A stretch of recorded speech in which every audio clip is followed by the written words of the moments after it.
Hello everyone. आज हम लोग पढ़ेंगे क्लास 12 फिजिक्स के चैप्टर इलेक्ट्रोमैग्नेटिक इंडक्शन की सारे एग्जांपल्स की एनालिसिस। ठीक है, तो फर्स्ट एग्जांपल क्या कह रहा है, कंसीडर एक्सपेरिमेंट 6.2। एक्सपेरिमेंट कर रहे होंगे हम। तो क्या कह रहा है, what what would you do to obtain a large deflection of a large galvanometer. आप क्या कर सकते हो ताकि गैल्वेनोमीटर में लार्ज डिफ्लेक्शन आए। क्या कर सकते हैं हम, पहले उसी का देख लेते हैं। आप क्या कर सकते हो, use rod made of soft iron. Soft iron की जो रॉड है उसको सॉफ्ट आयरन लीजिए और इंसर्ट कर दीजिए C2 में। ठीक है, और क्या कर सकते हैं, उस कोयल को एक पावरफुल बैटरी से कनेक्ट करवा दीजिए, तब भी एक लार्ज आपको डिफ्लेक्शन दिखेगा। जब लार्ज आपका क्या होगा, पोटेंशियल, तो आपका लार्ज करंट आएगा। ठीक है, मूव द अरेंजमेंट। और लार्ज डिफ्लेक्शन के लिए आपको क्या करना चाहिए, तेजी से रिलेटिव मोशन करवाना चाहिए। ठीक, तो हो सकता है कि आपका जो डिफ्लेक्शन वो लार्ज आए। सेकंड की बात करते हैं, हाउ वुड यू डेमोस्ट्रेट।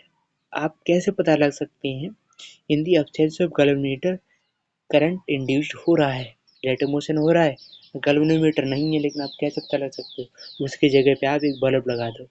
अगर आपका इंड्यूस्ड करंट होगा तो बल्ब ग्लो करेगा, और बल्ब ग्लो करेगा तो हम पता लगा सकते हैं कि यार कहीं ना कहीं इसमें इंड्यूस्ड करंट प्रेजेंस है, ऐसे पता लगा सकते हैं। 6.2 की बात करते हैं, example number next. A square loop of side 10 centimetre and resistance. आपको देखो स्क्वायर लूप की साइड दे रखी है, यहाँ से एरिया निकाल लोगे, निकालेगा ना।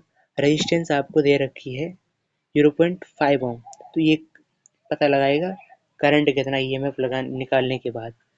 Placed vertically in a east-west plane, a uniform magnetic field of 0.1 Tesla is set up across the plane in northeast direction.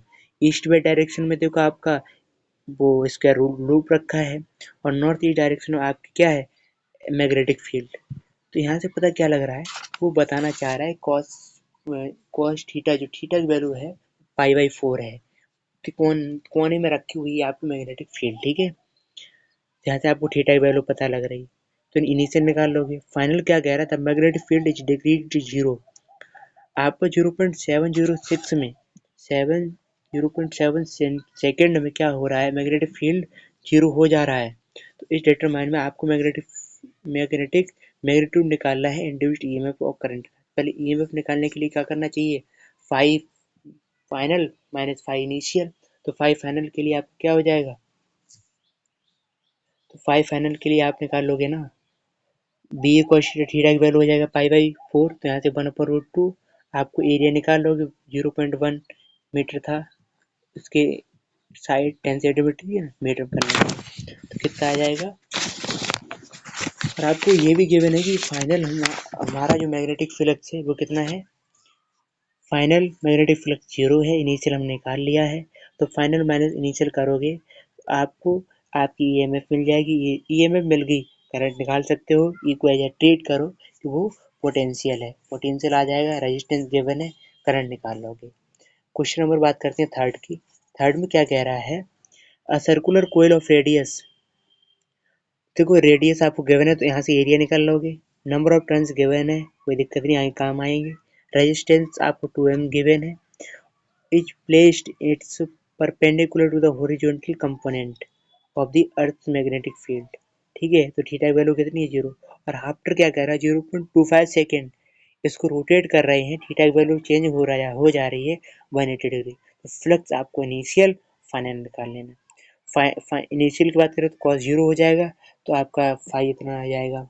और लास्ट की बात करें तो थीटा कितना हो गया 180 डिग्री, तब आपका बी इतना हो जाएगा। आपको बी गिवन है, ओरिएंटल कंपोनेंट है, तो horizontal component of earth magnetic field कितना होता है, 3 × 10⁻⁵ टेस्ला। तो यहाँ से देखो इनिशियल और फाइनल दोनों निकाल लिया, तो हम आपकी ईएमएफ आ जाएगी 5 माइनस 5 फाइनल माइनस 5 इनिशियल कर दोगे, और एन का मल्टीप्लाई कर दो। और ऊपर वाले केस में क्या था, नंबर ऑफ टर्न्स 1 थे।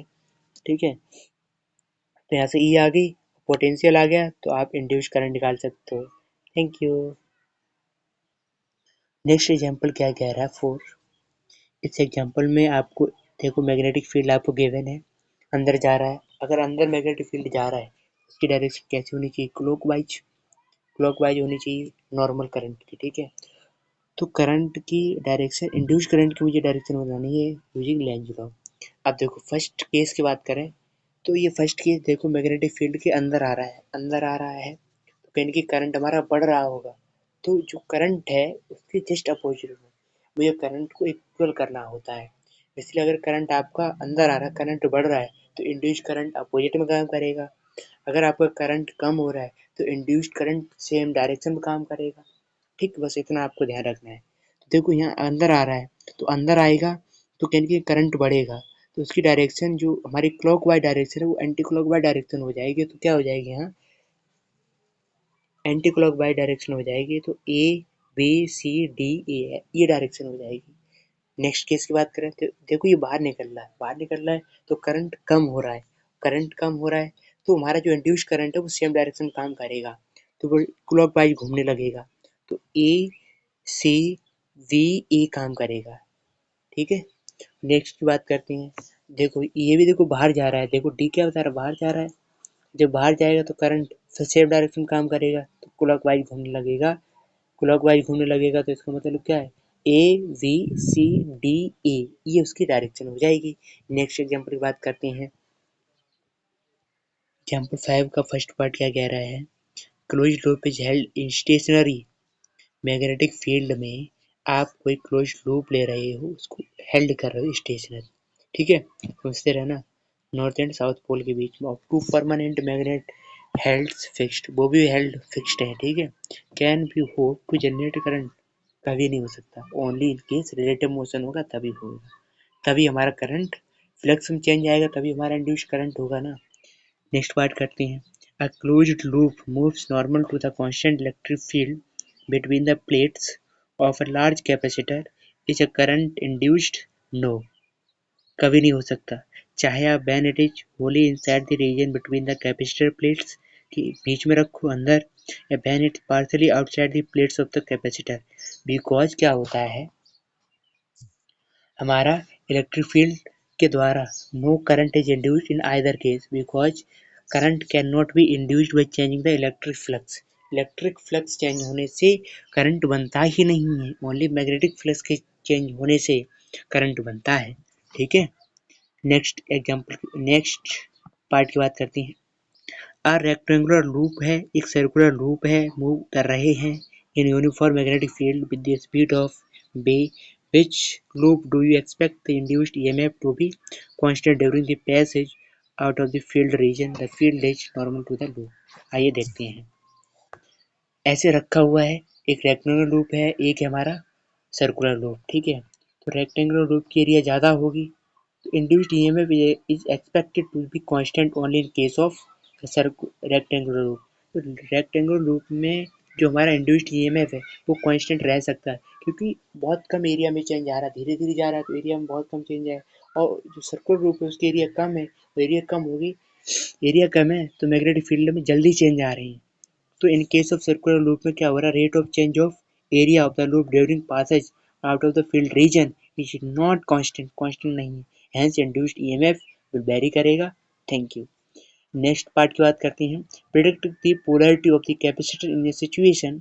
देखो नॉर्थ से साउथ के बीच में एक कैपेसिटर लगा दिया, तो जो हमारा मैग्नेटिक फील्ड लाइन की डायरेक्शन होती है वो आउटसाइड होती है नॉर्थ टू साउथ। तो नॉर्थ टू साउथ जाएगा तो फिर जो करंट की डायरेक्शन होगी वो कैसे होगी?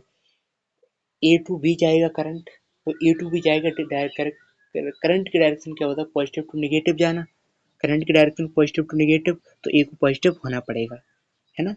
ए को पॉजिटिव होना पड़ेगा with respect to B in the capacitor. Next example की बात, क्वेश्चन एग्जांपल 6 क्या कह रहा है? अ मेटल रॉड दे रखी है, उसकी रेडियस कितनी? 1 मीटर लेंथ रेडियस ही है, ठीक है। इज रोटेट हो रही है विद फ्रीक्वेंसी ऑफ 550 रेवोल्यूशन पर सेकेंड। तो देखो आपको फ्रीक्वेंसी गिवन है, यहाँ से ओमेगा निकल आएगा, ठीक है। With one and hind at the centre and other and at the circumference of the circular metal ring, ठीक, ऑफ द रेडियस सेम है, about an axis passing through the center and perpendicular to the plane of the ring। ठीक है। A constant and uniform magnetic field, आपको magnetic field भी मिल गया, कितना होता है 1T, ठीक है। Parallel to the axis of U, तो यहाँ से आप ईएमएफ नहीं निकाल सकते हो, बिल्कुल। यहाँ से आपको ये वाला फॉर्मूला हो जाएगा बी ओमेगा आर स्क्वायर, वही होता है B omega L square upon 2 1/2 B omega square. यहाँ से रेडियस आपको पता, ओमेगा पता चल गया, बी पता लग गया, ठीक है। ये फॉर्मूला ही एक केस बन जाता है, तो 1 वैल्यू रख दोगे यहाँ, आपको 157 वोल्ट आपको आंसर मिल जाएगा। नेक्स्ट एग्जाम्पल की बात करते हैं। तो एग्जाम्पल 7 ये कह रहा, a wheel with 10 metallic spokes each 0.5 metre long, 0.5 metre long है, तो कुछ नहीं, जो ताने नहीं होती हैं वो 10 दे रखी है, ठीक है। Is rotated with a speed of 120 revolution पर मिनट, 120 रेवोल्यूशन पर मिनट, 60 रेवोल्यूशन पर सेकंड आ जाएगा। तो यहाँ से फ्रीक्वेंसी आ जाएगा आपका 2 रेवोल्यूशन पर सेकंड, तो आ गया 2, और ओमेगा क्या हो जाएगा 2 पाई ओमेगा, तो यहाँ से जो ओमेगा की वैल्यू आ जाएगी 4 पाई, ठीक है।